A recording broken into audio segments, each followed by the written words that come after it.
Hello everyone, welcome to Hoppy Nights. My name is Sahil and today I'm going to show you Sicilian opening and some of its variation that can be used for dominating positions and checkmates. So let's start with pawn to e4, controlling the center, pawn to e5, knight f3, not only developing the piece but also controlling the center squares. Now pawn to d6, defending this hanging pawn, pawn to d4, not only attacking the pawn but also looks more dominating and center controlling as we can see.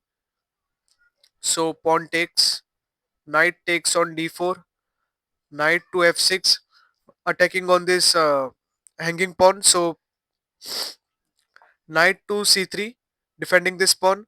Now if opponent plays pawn to g6, now this is dragon variation, and the reason behind pawn to g6 is it allows the opponent's bishop to get developed and setting up the position.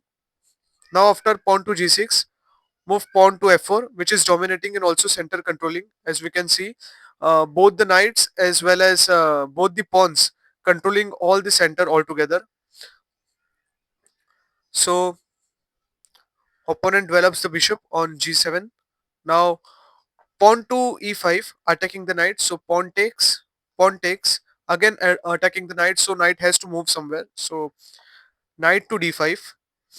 Now bishop to b5, check. Now the opponent has three variations to prevent this check. Now the first one is knight to c6. So if opponent plays knight to c6, knight takes knight, pawn takes knight, again bishop takes and check. So bishop to d7 preventing the check and the rook is gone. Queen takes bishop. Now we can see this knight already has double attack from both queen and knight. So queen takes knight, and again we are two pieces up, which is a strong position. Now coming back to a previous position. Now instead of taking this knight to c6, if opponent plays bishop to d7 for preventing the check, we can see this knight is hanging. So knight takes knight on d5. Now even if bishop takes the bishop on b5, knight takes the bishop, and again we are a piece up, which is a better position. Coming back to previous position. Now instead of moving this knight and bishop for preventing check, if opponent plays king to f8, just simply castle up. Now the reason behind castling is, now this is an open profile for the rook, focusing on f7 pawn.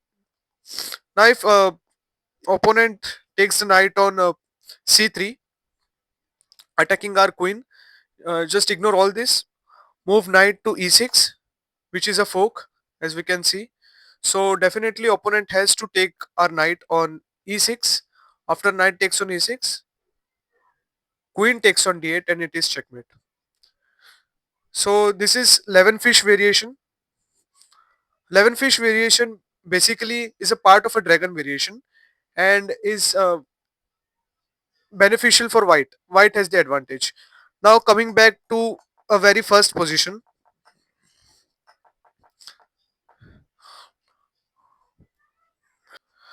Now I will show you nudge off variation. Black has benefit of nudge off variation. It has advantage. So let's flip the board. Let's start with open variation of Sicilian defense. Pawn to e4, pawn to e5, knight to f3, d6, d4, pawn takes d4, knight takes d4, knight to g6, attacking this pawn. So knight c3, and now pawn to a6. Now this is edge of variation. This position is very strong. Now, as I said, black has the advantages of winning in this position in edge of variation. So let's suppose opponent plays bishop to e3, developing the bishop. So move knight to g4, attacking this bishop. So opponent plays bishop to f4, controlling the center.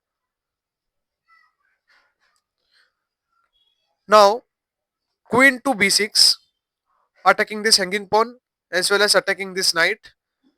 Anyways, knight is defended. If opponent plays knight to b3, defending this pawn, closing up the profile. So queen takes f2 is checkmate. So this is the benefit, this is the advantage that black has in Sicilian edge of variation. If you like it, don't forget to like, share and subscribe. Thank you for watching the video.